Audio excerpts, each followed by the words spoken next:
শাশুড়ি মা কি রান্না করে পাঠালো। আর আজকে সারাদিনই ব্যস্তময় দিন ছিল, তাই নিয়ে থাকছে ছোট্ট একটা ভ্লগ। তো ভ্লগটা শুরু করা যাক। তো আজকে বলতে গেলে আমার ছুটির দিনই ছিল, কারণ শাশুড়ি মা আমাদের জন্য রান্না করে পাঠাইছিল। এটা ছিল আমাদের গাছের আম, মানে আমার শ্বশুর বাড়ির গাছের আম। মা আমাদের জন্য ইলিশ মাছের টক রান্না করছে আর বাবুর জন্য গরুর মাংস রান্না করে দিচ্ছে। আজকে আমার খুবই খুশি দিন, কারণ প্রতিদিন সকালবেলা উঠি চিন্তা করতে হয় কি রান্না করব কি রান্না করব। আমি কেন, এটা প্রতিটা মেয়ে বা প্রতিটা মহিলা মানুষেরই একটা প্যারা। তো যেদিন রান্না না থাকে কি যে শান্তি লাগে। ওই চুলায় গরম করতে বসিয়ে দিয়ে আমি একটু আসলাম যে বৃষ্টি হওয়াতে আমাদের গাছটা কিভাবে ভেঙে গেছে দেখছি, আর আফসোস করতেছি যে এত সুন্দর গাছটা কেন ভেঙে গেল। তো চলে আসলাম আমাদের গাছের আম নিয়ে, তো একদম পাকা শুরু করে দিছে। তো আমার শ্বশুর বাড়ি গাছের আম অনেক তাড়াতাড়ি পেকে যায়। এটা একটু শক্ত শক্ত খেতে কিন্তু খুবই মজা লাগে। তো একটু বিট লবণ আর একটু মরিচের গুঁড়া দিয়ে খেলাম। তো আমার বড়টাকে এখন পর্যন্ত খাওয়াই দিতে হয়। স্কুলে যাওয়া আগ পর্যন্ত একটা যুদ্ধ চলে, আমার পাঠিয়ে দিয়ে একটু শান্তি পেলাম। আর ইলিশ মাছের টকটা আমার শাশুড়ির হাতের অনেক মজা লাগে, তাই আমাদের জন্য পাঠিয়ে দিচ্ছে। সে জানে আমরা খুব তৃপ্তি সহকারে খাবো।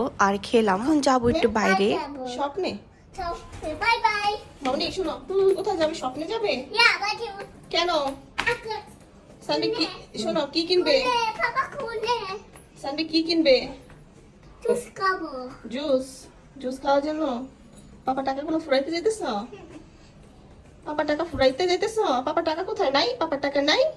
আছে নাই কোথায়? কোথায় পাপা টাকা কোথায় আছে আছে? আচ্ছা চলো যাই, লেটস গো। আজকের দিনটা হচ্ছে শনিবার। শনিবারে বাবুর পড়ার চাপটা একটু কম।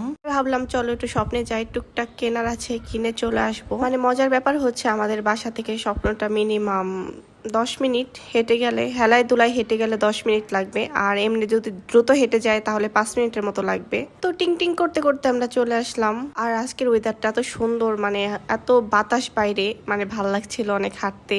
আজকে স্বপ্নে গিয়ে দেখি এত পরিমাণে মানুষ, ওরে বাবারে বাবা, মনে হচ্ছিল সব মানুষ আজকেই কেনাকাটা করতে আসছে। আর এই তো তাদের ভাই বোনের দুষ্টামি শুরু হয়ে গেল। মানে আমার মেয়ের ট্রলিতে বসতেই হবে, আর বসায় দিলে কি হয় একটু ডিস্টার্ব কম করে, এখানে চুপচাপ বসে থাকে অনেকক্ষণ, মানে একটু কাজ টাজ করা যায় আর কি, মানে আর কি একটু ঘুরে ফিরে বাজার করা যায়। দিন দিন বড় হওয়াতে আমার মেয়েটা খুবই ডিস্টার্ব করে, এটা নেবে ওইটা নেবে। দিন দিন এত পরিমাণে জিনিসের দাম বাড়ছে কি বলবো, সব জিনিসের দাম একদম বাড়তি। আর এখানে ননস্টিকের জিনিসগুলো এত পরিমাণে কিউট, তো আমি সব সময় গেলে এই সাইডটা এসে এগুলা দেখি। আর আজকে দেখলাম স্বপ্নে অনেক পরিমাণে সেল চলতেছে, তোমরাও গিয়ে ঘুরে আসতে পারো। আর এই তো শুরু হয়ে গেল আমার মেয়ের কান্নাকাটি, এটা না ওইটা, ওইটা না এইটা। আর এখানে স্বপ্নের যে ড্রেসগুলা, ওরে বাবারে বাবা, এত পসা যে কি বলবো। তারপর একটু দেখে একটু ভিডিও করছিলাম, এই আর কি।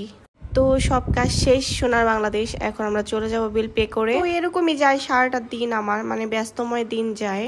আসলে ব্যস্ত থাকতেই আমি ভালোবাসি। তো ওই 3 মিনিটের ব্লগে তো অনেক কিছু বলা যায় না বা অনেক কিছু দেখানো যায় না, তো মাঝখানে অনেক রকমের কাজ করে থাকি। তো আপনাদের জন্য একটু ভিডিও বানাই, প্লিজ আমার ভিডিও ভালো লাগলে লাইক কমেন্ট শেয়ার করে পাশে থাকবেন। ধন্যবাদ।